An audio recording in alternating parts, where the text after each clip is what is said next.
We know Kyle MacLachlan from movies and TV shows like Desperate Housewives and Sex and the City, but he is also a wine expert. He has a new winery in his native state of Washington called Pursued by the Bear, and he was kind enough to bring us some great affordable bottles for your Thanksgiving table. Good morning. Very nice to see you. Thanks Good for to having see me you. in. We're going to get to Pursued by the Bear. Yeah, which is mine down here. And there's a whole story behind that. We'll get to that in a moment. Okay. First, though, your love for wine comes from where?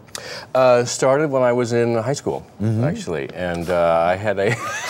Can we say that on air? I guess so. All right. What the heck?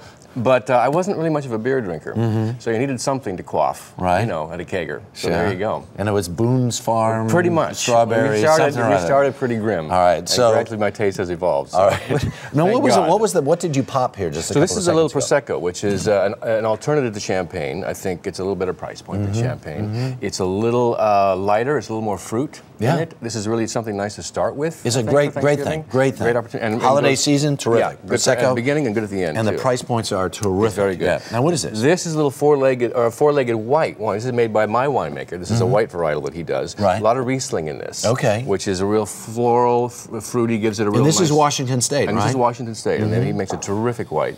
And when you were a kid, there were some wines being made in the Pacific Northwest, but not many. And now not many. So good. It has taken off. It has really taken off. There's some wonderful producers up there that make terrific Cabernet.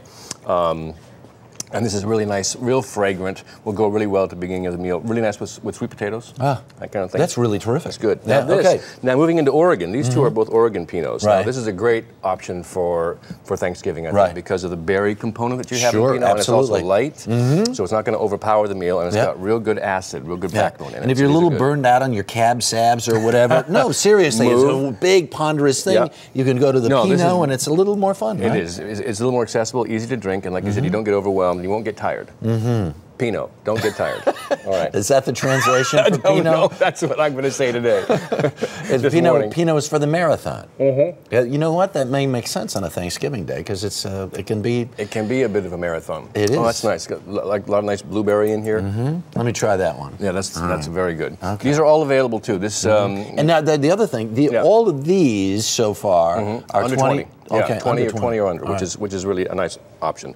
Now you got Pinot option. You've also got a Zinfandel option, which is a kind of a spicy, peppery. I love Zin. It's really good stuff. Thanksgiving. Well, let's say like you have a dressing that you make with some sausage or something. People down in New Orleans, this is a great option for that. I mean, the Pinot works as well, but the Zin is a really great option for that. And let me ask you a little about your wine education. As you began to realize, did you go to the Napa Valley? Where did you go and say, I really want to know more about this in the place where you really started to learn about it? Yeah, it really started with Napa for me and friends up in Napa and watching them and learning about how they produce their wine. Yeah. And then I said, I'd like to do this. I met Eric Dunham, who's a wonderful winemaker from my home state of Washington. Right. We became friends, and I said to him, listen, would you ever consider having, a little corner of your property there for me? And he said, yeah, I'd love to. So what grapes do you grow then? Cabernet. Cabernet, a tiny bit of Syrah, a little bit of Merlot. He grows everything. Right. But my blend is Cab, Syrah, and Merlot, which is a little unusual, but it's really yummy. Well, okay, this is the Zin. This is the Zin here. This is mine right here. I'm very interested in yours. Okay. All right, let's tell the story. Pursued by a Bear. Okay, that if people are familiar with Shakespeare, they will know this. This is from The Winter's Tale. Right. A stage direction from The Winter's Tale, Act 3, Scene 3, if you want to know the truth. And naming something is incredibly difficult. Right. And it was a long process to come up with this. And I thought I wanted something sort of in the theatrical tradition. Well. And I've always been amused by this stage direction. I thought, well, I'll make an amusing good wine. And there you have it. All right. That's well, and that's it right there. That's a pretty good build-up.